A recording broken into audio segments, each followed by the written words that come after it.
Hello, everyone, and welcome to today's edition of Make It Monday. I'm Jane with Amy Sews, and today I thought I'd address an issue that has popped up a couple times as I've been out about traveling, and that's where the needle threader, and we're talking about the automated one that we just touch a button and the machine will thread itself, doesn't work. And I've had several ladies complain to me that they spent all this money on this machine and one of them being for that feature, and it doesn't work. It worked great when they got it demoed or they see it in the store or watch it in a video. Sometimes attending a class and seeing a person working a machine and using the needle threader, and it works flawlessly for them. But then when you do it yourself at home, it doesn't work. And there's a couple issues that play here. And one of them may be kind of hurtful to hear, but it could be the person that's pushing the button that's making the issue. So I thought we'd address that and show you a couple of things that could be at play here that's causing it not to work for you. And a really simple solution how you can make your needle threader work all the time. Because I know when I first got my one new machine and my needle threader wasn't working for me. And then I thought, okay, I could put up my manual with everything and then watch the person and then realize what mistake I was making. And it's a pretty simple fix. So with that being said, I'm going to take us over to the sewing machine right now. And one of the things that could be at play is the thread that we're using could be an issue here. And here I have a regular sewing machine thread, and you can see it's a really nice, good quality thread. Nice small size. But if I would put in maybe a decorative thread, look at the difference in the sizes.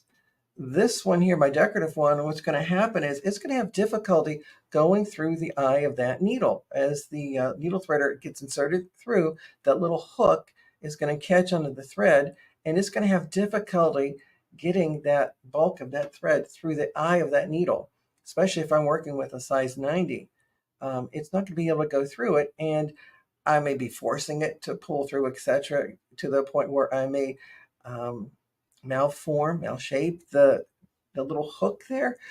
Could even break it off, causing a repair that has to be done to my machine. And again, I'm trying to force the machine to accept a thread that's actually a little too large for that needle threader to handle because it wasn't designed to work with such heavy threads. So one of the things could be our thread's too heavy. The other thing too is the size or type of needle you're working with. A lot of these needle threaders are designed to work with a standard needle. And if you go ahead and put in a heavier needle, let's say 110, the eye of that needle threader may not be in proper alignment with the eye of the needle, and it's not going to go through, or it may hit against it, causing it to deflect and also to bend out of shape or position. Similarly, if I would put in a very large needle, like if I would use a hem stitch or wing needle, you can see how much wider that is than a standard needle. Well, there's no way that the needle threader can get at that little eye that's way over here. It'll be totally out of alignment. And I could end up damaging my needle threader. So again, it's kind of common sense. If you're working with a specialty needle or a specialty thread, you're going to more than likely have to go ahead and manually thread the eye of the needle.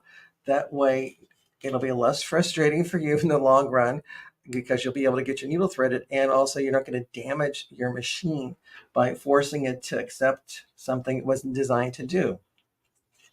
One of the other things when you're working with your machine, I found out, especially after you change your needle, did you put your needle in high enough? Is it all the way seated fully up on top of the little attachment there that holds the needle in place? So I could possibly, when I put it in, I didn't have it fully seated. So that's another important issue. Make sure the shaft of your needle or that shank there is all the way up inside the mount before you tighten it up.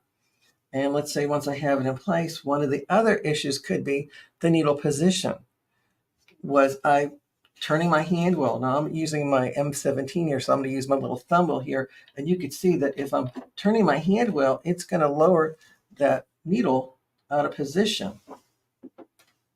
So again, if I play with it, it's, because let's say I'm aligning where I want it to go. My thread came unthreaded, so I use my needle threader. Well, it's not in the right position.